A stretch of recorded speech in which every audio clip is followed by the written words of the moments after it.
Welcome to Penrose Learning, where we make understanding easy. You're starting with the essentials: iPhone, Mac, cable, and Apple Configurator 2. Connect the phone and open Configurator. Select the device so you can inspect installed apps.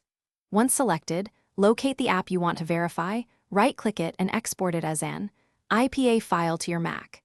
This extraction is necessary because iPhone won't show deep code details. Exporting gives you files you can run standard integrity checks on the Mac. Once you have the IPA, unzip it and open the payload folder to access the app bundle and its executable. Use code sign DVVV extract certificates on the app to display the signing authority and certificates so you can confirm Apple or a known developer signed it. Then compute a SHA-256 hash of the main executable with SHASM, a 256, and compare that digest to a trusted source or a previous known good copy. This proves the binary wasn't altered.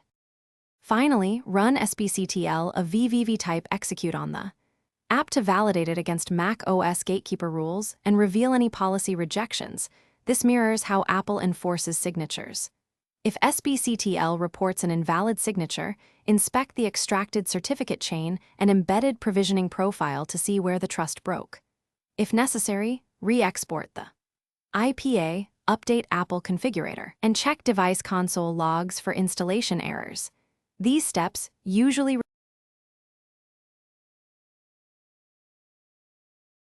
Thanks for watching. If this was helpful, leave a like and consider subscribing. See you next time.